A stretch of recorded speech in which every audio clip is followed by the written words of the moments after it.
안녕하세요. 오늘은 전번 시간에 이어 토양의 이온 교환에 대해서 말씀드리고자 합니다. 토양의 그 이온 교환은 전번 시간에 양이온 교환 능력에 대해서 얘기를 했는데 이번 시간에는 염기 포화도하고 음이온 교환에 대해서 설명드리고자 합니다. 염기 포화도라는 거는 양이온 교환 능력분의 교환성 염기의 총량을 얘기하는 겁니다. 그러니까 뭐냐면 양이온이라는 거는 그 여기에 보면 뭐 수소, 수소라든가 알루미늄이든가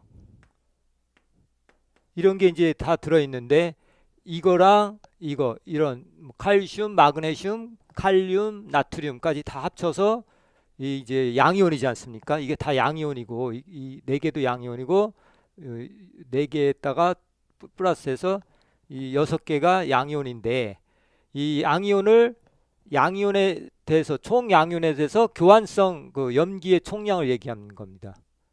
뭐냐면은 그 양이온 교환 중에서 수소하고 알루미늄은 빼게 되겠습니다. 그래서 그 빼는 이유는 뭐가 되냐면은 이거는 이따가 얘기할 건데 산성화를 시키는 거거든요. 산성화를 시켜갖고 이거는 이제 그 제외를 합니다. 이거는 그러니까 양이온 교환 능력 이거 다 합친 분의 염기성 총량이라고 그래서 요거 이 비율을 염기 포화도라고 하겠습니다. 그래서 그 교재를 보시면은 염기 포화도 정의가 내려져 있습니다. 그 공식 그 위에 보면 교환성 양이온의 총량 또는 양이온 교환 용량에 대한 교환성 염기의 양을 염기 포화도라고 한다. 그렇게 놓고 거기서 중요한 게 칼슘, 마그네슘, 칼륨, 나트륨 같은 이런 그 알칼리성을 만들려는 거를 염기기 때문에 이거 양이온 교환 능력분에 여기 이 염기 알칼리를 만들려고 하는 성질 때문에 교환성 염기를 나눈 것이 염기 포화도가 되겠습니다. 그 계산하는 거 문제는 거기 책을 읽어보시면 되겠습니다. 거기 보시면은 예를 들어서 양이온 교환 용량이 16C/몰시 per kg이었는데 그 중에서 알루미늄과 수소가 4.2C/몰시가 있다고 그랬습니다. 그랬는데 거기서 이제 교환성 염기 용량은 16에서 양이온 교환 능력 그 총 중에서 수소하고 알루미늄 뺀 그 4.2 그러니까 16분의 4.1을 빼서 11.8이 되는데 거기서 16분의 11.8이 되겠죠. 16에서 4.1을 빼면은 11.8이 되니까 거기서 16분의 11.8 하면은 73.7이 염기 포화도가 되겠습니다. 그리고 우리나라 염기 포화도는 약 한 50% 내외가 되겠습니다. 50% 정도. 여기 내외가 되겠습니다. 우리나라 토양의 염기 포화도. 그러니까 전체 양이온 교환 중에서 염기를 하려고 하는 성질을 가지고 있는 요 네 가지 성분 중은 한 50% 정도 갖고 있다고 보면 되겠습니다. 다음은 음이온 교환 능력에 대해서 말씀드리겠습니다. 음이온 교환 능력은 양이온 교환 능력에 반대되는 개념이라고 생각할 수도 있습니다. 뭐냐면 AEC라고 이렇게 표시가 되고 AEC는 그 단위가 C몰시 per kg 똑같습니다. 양이온 교환 능력하고 단위는 똑같죠. 단위는 C몰시 per kg 이렇게 되겠습니다. 단위는 양이온 교환 능력하고 똑같은데 단지 음이온 교환 능력이라는 건 뭐냐면 이렇게 교질이 이렇게 있습니다. 토양이 있으면 토양 교질은 주로 이제 그 마이너스가 띄지만은 교질 중에는 또 플러스 띈 게 있습니다. 플러스인 거 띈 거는 음이온을 띈 거를 또 흡착을 하겠죠. 그 음이온을 한번 볼까요? 음이온이 어떤 게 있냐면 SO4 2-, Cl-, NO3-, HPO4 2-, 그 다음에 HPO4- 이렇게 이런 종류 다 이렇게 음이온을 띄고 있지 않습니까? 요런 게 요 교질에 이렇게 붙는다는 얘기죠. 여기 음이온이 붙는 거. 이거 양이온 교환 능력에 반대되는 음이온 교환입니다. 음이온 교환이라고 그래서 AEC로 표현되겠습니다. 그러니까 음전하를 띈 것들이 교질이 플러스를 띈 거에다 붙는 거죠. 그런데 요거 외에도 또 뭐 철과 알루미늄, 산화물, 수산화물 이런 게 있습니다. 그죠? 그다음에 철 OH하고 알루미늄 OH도 이렇게 플러스 쪽으로 이게 마이너스 성질을 띠기 때문에 이거 플러스 쪽에 붙기 때문에 이렇게 요 음이온 교환의 그 원소들을 보면은 요런 그 점토 강물들이 이온들이 여기에 음이온 교환에 이제 그쪽에 함유하고 있습니다. 그러니까 요 잘 애워 두셔야 됩니다. 요거 그런 거. 그다음에 이제 그러면 음이온의 흡착 원리는 어떻게 흡착이 되느냐?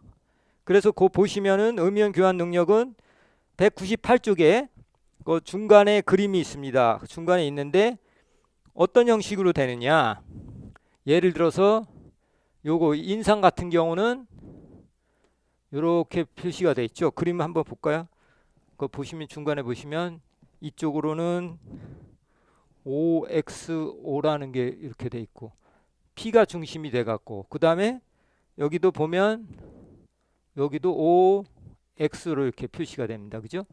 그 다음에 이쪽으로는 OH기가 이렇게 붙어 있고 그 다음에 여기는 여기도 O가 이렇게 붙어 있습니다. 보통은 뭐 예를 들어서 보통 같은 경우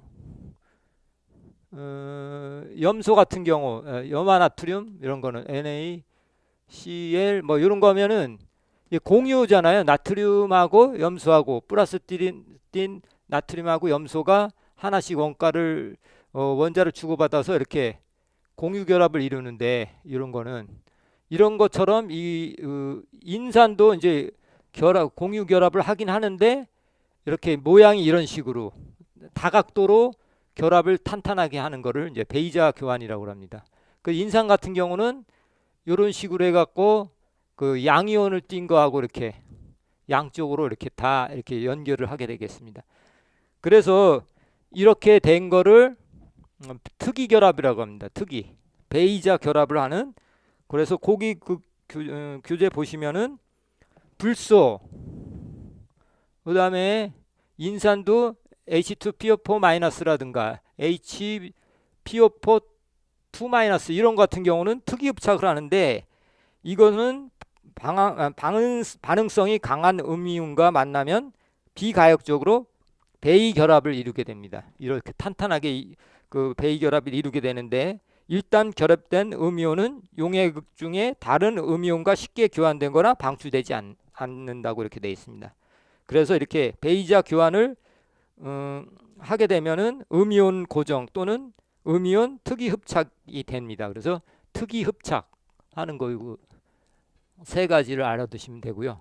비특이 흡착은 아까 이거 설명했던시피 일반적으로 고정되는 양이온하고 이게 돼 있으면 그냥 공유 결합을 하는 겁니다. 그래서 그거를 특이하지 않으니까 비특이 흡착.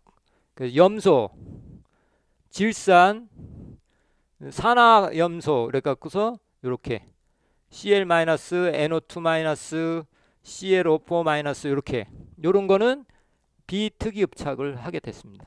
특이 되는 거 흡착이 이렇게 되는 거고 그다음에 다음은 토양의 이온 흡착에 대해서 말씀드리겠습니다.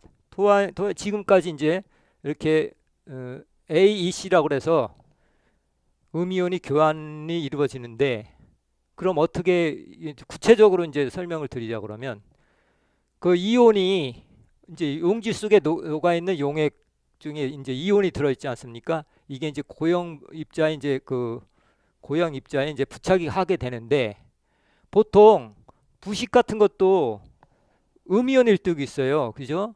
R 뭐 O 마이너스 뭐 이런 식으로 돼 있지 않습니까? 그렇죠? 그러면 이건 이제 마이너스이기 때문에 이것도 이 양이온하고 이제 붙어 양질의 양 이온을 띤 교질하고 합쳐질 때 이제 착화물을 이제 형성합니다. 이거는 이제